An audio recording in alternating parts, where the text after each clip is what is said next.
दोस्तों यूएसए ने एक जबरदस्त अटैक किया है नाइजीरिया के ऊपर। और नाइजीरिया पर क्यों किया है? क्योंकि वहां पर आइसिस के ठिकाने थे। आज मैं बड़ा विस्तार से ये बताऊंगा कि आखिरकार अबू बकर अल बगदादी ने अलकायदा से अलग होकर कैसे आइसिस का निर्माण किया, क्या आइडियोलॉजी उसकी थी, और आज एक इतना जबरदस्त ग्रुप उसने बना लिया है कि अमेरिका उसके पीछे पड़ा हुआ है कि हम इसको खत्म कर देंगे। कई बार आप ये सोचते होंगे कि आखिरकार अमेरिका के पेट में क्या दर्द है, क्यों वो बार बार किसी दूसरे देश में जाकर ये आइसिस हुआ, हिजबुल्ला हुआ, होतीज हुए, इन पर अटैक क्यों करता है? उसको आखिरकार अपने देश की रक्षा करनी चाहिए, वो दूसरे देशों की चिंता क्यों करता है? रिसेंटली डोनाल्ड ट्रंप ने एक वीडियो अपलोड किया और वीडियो अपलोड करके ये कहा कि हमारे अंदर वो दम है कि हम किसी दूसरे देश में घुसकर किसी भी आतंकवादी संगठन को खत्म कर सकते हैं, और किसी दूसरे देश में यह दम नहीं है। यह दावा किया अमेरिका ने। इसीलिए अमेरिका यह काम करता है क्योंकि उसके अंदर यह टैलेंट है, यह जबरदस्त पावर है, और कोई भी देश अपने रिसोर्सेज को खर्च नहीं करता है किसी देश के ऊपर, चाहे कोई कितना भी बड़ा देश क्यों ना हो ले, कितनी भी जबरदस्त इकोनॉमी क्यों ना हो ले। आज चाइना देखिए, आज वो इकोनॉमिक ट्रैप के अंदर दूसरे देशों को फंसाता है, लेकिन अमेरिका दूसरे देशों में घुसकर आतंकवादी संगठन जो है उनको खत्म करता है, लेकिन खुद के स्वार्थ के लिए। जहां पर उसका स्वार्थ होगा वो वहीं पर ऐसा करेगा। अपना सेल्फ जो है वो हमेशा डिसाइड करता है। अगर वो अफगानिस्तान में है तो वहां पर, अगर वो ईरान इराक में है वहां पर, वो सीरिया में है वहां पर, और नाइजीरिया में है वहां पर भी। तो रिसेंटली क्या हुआ है कि यूएसए ने merry Christmas to all, US releases footage of strike against the ISIS in Nigeria. जबरदस्त अटैक किए गए, यानी कि सड़क पर खड़े होकर ये अटैक्स किए गए हैं। सड़क पर खड़े होकर, यहां पर जो है सड़कें बनी हुई है, उसके ऊपर लगाया लॉन्चर, टॉम हॉक जो मिसाइल्स हैं, है ना, अटैक कर दिया।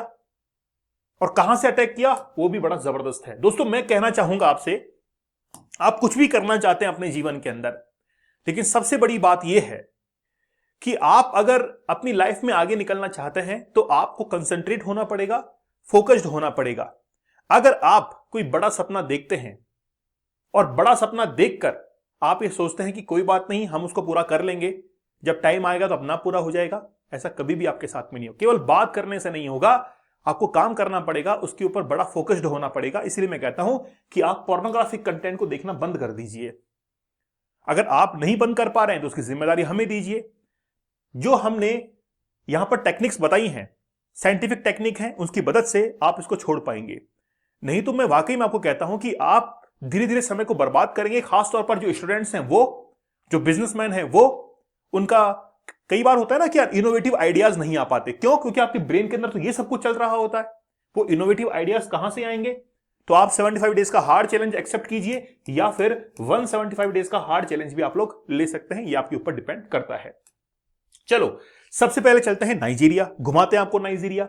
ये बे ऑफ गिनी है, गिनी की खाड़ी है, इसके नजदीक ही यहां पर ये नाइजीरिया स्थित है।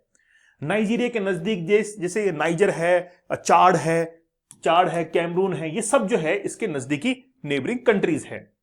अब नाइजीरिया के नजदीक देखिए कैमरून है, यहां पर चाड है, नाइजर है, बेनिन है, टोगो है, ये सब नाइजीरिया के। और नाइजीरिया के अंदर तेल बड़ा जबरदस्त होता है। और देखिए जहां पर पैसा होगा लड़ाई वहां पर ही होती है। एक परिवार के अंदर आप देखिए कि तब तक लड़ाइयां नहीं होती है जब तक कि कोई फाइनेंशियल कोई इश्यू नहीं होता है, और अगर फाइनेंशियल इश्यू है, बंटवारा है, वहां पर झगड़े होते हैं। नाइजीरिया के अंदर भी ऑयल जो है वो बड़ा जबरदस्त निकलता है। अब यहां पर जैसे अमेरिका का इंटरेस्ट क्यों है ना, आइसिस का इंटरेस्ट क्यों है? एक वहां पर ग्रुप है फुलेरी नाम से, फुलेरी ये नाम है उसका, फुलेरी ग्रुप। तो फुलेरी जो ग्रुप है वो क्या करता है? आइसिस की हेल्प करता है। अब नाइजीरिया के अंदर यहां पर सोकोतो नाम क्या है? सोकोतो एक स्टेट है। उसी सोकोतो स्टेट के अंदर आइसिस के ऊपर हमला किया गया है। यहां पर बे ऑफ गिनी है, यहां से सीधा टॉम हॉक जो क्रूज मिसाइल्स हैं, एयर स्ट्राइक की गई उसकी, और यहां से वो फाइटर जेट्स आए और सोकोतो के अंदर उन्होंने एयर स्ट्राइक की और आइसिस के जो ठिकाने थे उनको तबाह कर दिया। उसके बाद में अमेरिका ने जो पोस्ट थी उसको लॉन्च किया, यानी कि पोस्ट जो है ट्रंप ने वहां पर की और बताया कि देखो हमने किस तरीके से इसको खत्म कर दिया है। और ऐसा हुआ क्यों, वो भी अभी मैं आपको बताता हूं। एक्चुअली में क्या है, नाइजीरिया की डेमोग्राफी का आप लोग देखेंगे तो वहां पर लगभग 23 करोड़ के आसपास जनसंख्या है। मैक्सिमम जो है इसमें से क्रिश्चियन है। अब आईसिस जो कि इस्लामिक स्टेट है, वो क्रिश्चियन को वहां पर खत्म करना चाहता है। लगभग ये मान के चलिए कि 70,000 के आसपास लोगों को वहां पर कत्लेआम किया है आईसिस ने। और कत्लेआम केवल आईसिस ने नहीं, वहां पर एक फुलैरी ग्रुप है, वो भी आईसिस के साथ में मिला और दोनों मिलकर क्रिश्चियनिटी जो है उसके ऊपर अटैक करते हैं। अब अमेरिका को यह चीज बर्दाश्त नहीं है। अमेरिका कहता है कि हम जो है इसको खत्म कर सकते हैं, इसीलिए वो अटैक करता है। नाइजीरिया की पॉपुलेशन 23 करोड़ है, मैक्सिमम इसके अंदर से कौन है, क्रिश्चियन है। ठीक है, अगर वहां की हम लोग फर्टिलिटी रेट को देखें तो 4.3 है फर्टिलिटी रेट, मतलब एक जो वुमेन है वो लगभग लिविंग जो बच्चे हैं, बर्थ है, वो 4.3 तक अपने पूरे जीवन काल के अंदर दे पाती है। लाइफ एक्सपेक्टेंसी रेट कितनी है अगर बात करें दोनों की, तो 54, मतलब 54 साल, 54 ईयर्स जो है वो उनकी एवरेज एज है, इतने साल तक जीते हैं, है ना।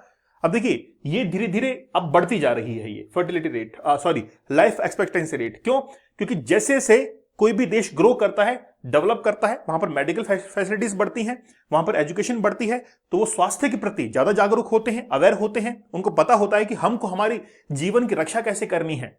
आज नाइजीरिया के अंदर अगर आप कोई लाइफ इंश्योरेंस बेचने के लिए जाएंगे तो आपका लाइफ इंश्योरेंस बिकेगा नहीं। क्यों नहीं बिकेगा? क्योंकि वहां पर लाइफ का ख्याल रखने वाले लोग नहीं हैं। आज लाइफ इंश्योरेंस अमेरिका के अंदर, चाइना के अंदर, यूएसए में, कनाडा में, जर्मनी में, इन देशों के अंदर कंपलसरी है करवाना। इंडिया में भी नहीं है। इंडिया के अंदर जिस दिन कंपलसरी हो जाएगा उस दिन सभी लोग जो है हेल्थ इंश्योरेंस करवाएंगे और ये जो रेट है ये ऊपर बढ़ती चली जाएगी।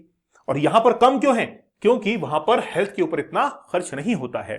ठीक है, चलिए अब US department of war on Thursday release a footage strike against ISIS terrorist in north east Nigeria.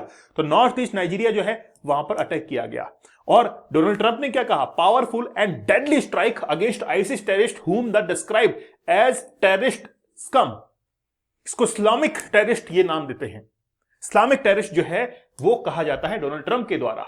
ठीक है, और कहते हैं कि जीनोसाइड है ये। तो ये क्या है? जीनोसाइड है। और डोनाल्ड ट्रंप ने एक वीडियो अपलोड किया और वीडियो अपलोड करके कहा कि ये सब कुछ जो है वो हमने करवाया है। इस चीज को नाइजीरिया की जो गवर्नमेंट है वो भी एक्सेप्ट करती है, कहती है कि meanwhile the Nigeria foreign ministry also confirm that the attack launch by the US, है ना। और नाइजीरिया इस चीज को कंफर्म करता है और एक प्रेस रिलीज भी वो करता है कि ऐसा अटैक किया गया है। ठीक है, ये जो आइसिस है वो अपने स्लोगन्स में क्या लिखता है, ये क्या लिखा हुआ है यहां पर? ये लिखा हुआ है कि हम ईश्वर के, अल्लाह के अलावा किसी को नहीं मानते हैं। अल्लाह के अलावा किसी को जो है नहीं मानते हैं। ये कौन सा ग्रुप है? बोको हराम। बोको हराम और साथी के अंदर आप देखेंगे जो फुलारी ग्रुप, वहां का लोकल ग्रुप है, वो दोनों मिलकर आइसिस की हेल्प करते हैं, है ना। और नाइजीरिया के अंदर बड़ा डिस्टर्बेंस क्रिएट किया हुआ है। तो बोको हराम जो ग्रुप है वो इस स्लोगन को इस तरीके से लिखता है वो। अब हम चलते हैं इस आदमी के ऊपर, अबू बकर अल बगदादी। इसकी कहानी मैं आपको बताता हूं।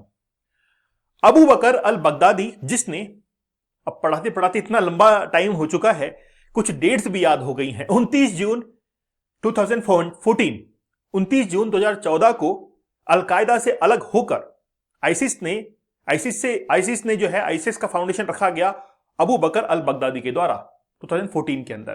ठीक है, इसी आदमी ने रखा। ठीक है, अब इसका सबसे पहला अटैक जो था वो था 2019 में, नहीं 2017 के अंदर था। 2017 के अंदर 3 साल के बाद में 14 के अंदर इसको एस्टेब्लिश किया गया। ठीक है, उसके बाद में 2017 के अंदर ईरान में अटैक किया था। सबसे पहला आइसिस का अटैक ईरान के अंदर हुआ था।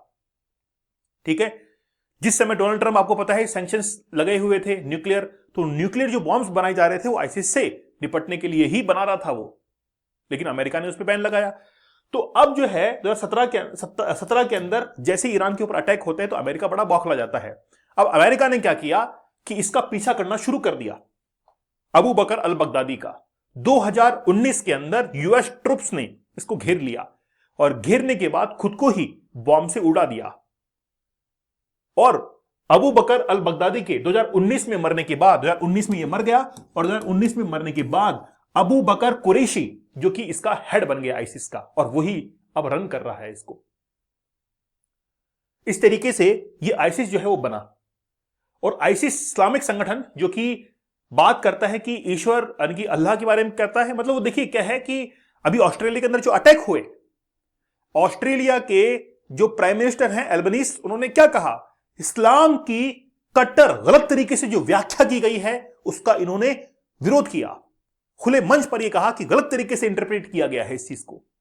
और इसीलिए आज पूरी दुनिया भर के अंदर बहुत सारे जो मुस्लिम लोग हैं वो इनसे परेशान है, खुद वो परेशान है कि यार ये गलत तरीके से इंटरप्रेट करते हैं और आतंकवादी संगठन तक ये बना लेते हैं, है ना। तो बात ये है, तो यूएसए जो है उसने जिम्मेदारी ली है कि हम नाइजीरिया के अंदर जो आईसिस है उसको क्या करेंगे, खत्म करेंगे। इसीलिए अमेरिका कहता है कि हमारे अलावा ये काम कोई नहीं कर सकता है, इसलिए अमेरिका हर देश के अंदर है। पावर की बात है भाई, पावर की बात है, पावर और पैसा। एलॉन मस्क ने एक बार कहा था कि मुझे अगर पैसा मिल जाएगा तो मैं पावर को खरीद लूंगा, और खरीद ही लिया था रिसेंटली। आपको पता है पॉलिटिशियंस को सपोर्ट किया, डोनाल्ड ट्रंप को सपोर्ट किया और एक डिपार्टमेंट ले लिया, है ना। तो एलन मस्क ने कहा कि मैं पैसे से पावर खरीद लूंगा, और एक बार पावर आ गया तो मैं दोनों को बैलेंस भी कर लूंगा। चलिए दोस्तों, आप लोग हमारे डीप वर्क के कोर्स के साथ में जरूर जुड़िए। फोकस का पावर क्या होता है वो आप लोग जानेंगे। 30 टेक्निक्स मैंने बताई हैं कि आखिरकार काम करने का तरीका क्या होता है। एलॉन मस्क है, बिल गेट्स, ये किस तरीके से काम करते हैं, आप लोग जरूर ज्वाइन कीजिएगा। साथ ही में 75 डेज का हार्ड चैलेंज, एक बार अगर आपने चैलेंज ले लिया तो मैं आपसे वादा करता हूं, अगर आपकी जिंदगी पलट नहीं जाए, बिल्कुल रॉकेट की तरह ऊपर जाएंगे आप, आपकी सोचने का तरीका बदल जाएगा। आप 175 डेज का हार्ड चैलेंज भी ले सकते हैं। दीपक इंदौर ऑफिशियल, मुझे टेलीग्राम पर जरूर ज्वाइन कर लीजिएगा। तो मिलते हैं आप लोगों से अगले सेशन के अंदर, तब तक धन्यवाद, थैंक यू, जय हिंद।